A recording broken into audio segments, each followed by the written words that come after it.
kò ó dojú àlá. Mo ní Dikin Professor Ọlájíre Àrẹ̀mú Adégòkè mo ló di gbére mo ló dárin náà kó.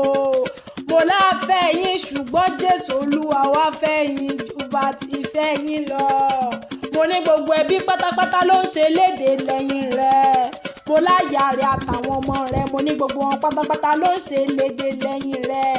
Aya rẹ̀ Adéníkẹ́ Esther Àkànjí mo láwọn ọmọ rẹ̀ Ìfẹ́ Olúwa Ìbùkún Olúwa Ìyanu Olúwa. Mo ní gbogbo wọn pátápátá ló ń ṣàárò rẹ̀ ló ń ṣe léde lẹ́yìn ẹni rẹ̀ tó lọ.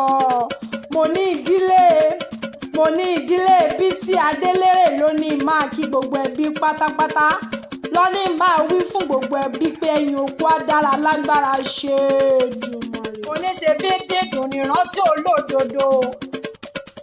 Wọ́n ní nkí olóògbé wọ́n ní nkí olóògbé o. Wọ́n níṣẹ́ rere yẹn á máa tọyìn lẹ́yìn lágbára ṣe Èdùmàrè. Dikin Professor Ọlájíre o. Àrẹ̀mú Adégòkè mo lẹ́yìn tẹ́ fílẹ̀ lágbà Ọlọ́run kò ní bàjẹ́. Mo láwọn ọmọ yín wọ́n á yanjú lágbára ṣe Èdùmàrè. Mo l'Ògbómọ̀ṣọ́ nílé o. Mo l'Ògbómọ̀ṣọ́ nílé Àrẹ̀mú o. Mo ní ẹ máa gbóhùn ẹnu mi. Àrẹ̀mú Adégòkè mo ní ó máa gbóhùn ẹnu mi ibi tó wà ilẹ̀ rẹ ni. Mo ní ọ̀wọ́n bá ń jẹ lọ́hùn ni o máa bá wọn jẹ. Mo ní o máa bá wọn dokùn má bá wọn jẹ kóló. Olóhùn tán bá ń jẹ lọ́hùn ni o máa bá wọn jẹ. Ọmọ Ògbómọ̀ṣọ́ o. Ògbómọ̀ṣọ́ àjílété. Ibi wọ́n gbé ìjẹ̀ka kan tó mú kan yángán lé. Ògbómọ̀ṣọ́ ìlú ńlá ìlú akíkanjú. Mo láwọn akíkanjú ló ń gb'Ògbómọ̀ṣọ́ o. Mo ní ṣe gbógbórí ẹlẹ́mọ̀ṣọ́ lẹ̀sọ̀ l'Ògbómọ̀ṣọ́. Ògbómojúgun ògbóṣẹ́gi ní ìṣẹ̀lẹ̀ bàbá tó bí ọlọ́mọ gangan. Mo ló gbé sùn tí ń jìyàn ọmọ ògbólógbó ibi wọ́n gbé ìjẹ̀ka kan tó mú kan yángbọ́n lé. Mo ní dùndún fọ̀rọ̀ gbogbo sàpamọ́ra nílé bàbá tó bí ọlọ́mọ gangan. Mo lọ́ gbòmí sí lóde mo ní ṣe bí kò délé wí. Mo ní ó délé rè ó fógun ó délé ó fọ́tẹ̀. Ọmọ Ògbómọ̀ṣọ́ o. Mo ní orí ẹni ló lọ́jọ́ gbogbo. Mo ní ọmọ àpèbí mọ́nú. Ògbómọ̀ṣọ́ kọ olè Ògbómọ̀ṣọ́ kọ ọ̀lẹ Ògbómọ̀ṣọ́ kọ agbéraga ńlé bàbá tó bí ọlọ́mọ gangan. Àrẹ̀mú o. Mo ní ṣe bí díẹ̀ nínú àwọn ìwà rere tó ṣe ni mo fẹ́ wá wí fún gbogbo ẹbí láti gbọ́.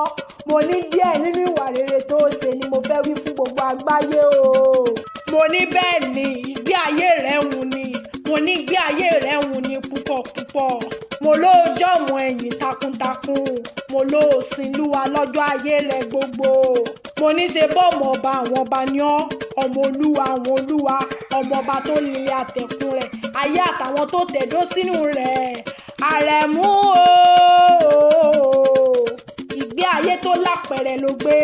Mo ní gbogbo ẹbí ló ń jẹ́rìí pé bẹ́ẹ̀ ni ìgbé ayé tó lápẹ̀rẹ̀ ló gbé o. Mo ní tẹ̀síwájú láti máa sùn títí dọjọ́ àjíǹde lẹ́sẹ̀ Jésù tó fẹ́ ọ. Mo ní lẹ́sẹ̀ Jésù tó fẹ́ ọ tó pè ọ sọ́dọ̀ rẹ̀. Mo ní bẹ́ẹ̀ ni mo ní kò sẹ́ni tó wá sọ́dọ̀ rẹ̀. Mo ní kò sẹ́ni tó wá sọ́dọ̀ rẹ̀ nígbà tó wà láyé tí o wàásù Jésù Olúwa wa fún un. Mo ní gbogbo ọmọléèwé rẹ̀ pátápátá. Gbogbo ará àjọsìn rẹ̀ pátápátá. Mo ní gbogbo àwọn ará àdúgbò rẹ̀ pátápátá. Mo ní gbogbo ọmọdé gbogbo àgbàlagbà lọ́kùnrin lóbìnrin lọ́mọdé. Mo ní gbogbo wọn ló ń wí pé olùsìn ni ọ́ o. Àrẹ̀mú o. Mo l'Árẹ̀mú jólúwa nípè lọ́jọ́ 12 oṣù kínní ọdún táwa yóò. Mo ló di péré o. Mo ló dárìnà kó. Ọlájíre Àrẹ̀mú Adégòkè mo ló jólúwa nípè. Mo ní ṣe bọ́mọ Ọlọ́run ni ọ́. Onígbàgbọ́ ni ọ́.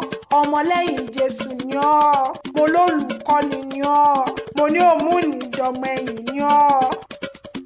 Mo láláàánú àtolùdámọ̀ràn olùgbaninímọ̀ràn ni ọ́ o. Àrẹ̀mú o. Mo ní ó máa gbọ́ o.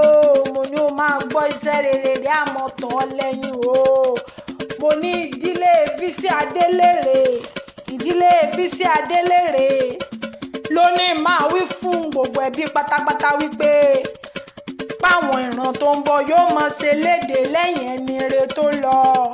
mo ló di gbére o mo ló dárìnà kò mo ló dojú àlá o.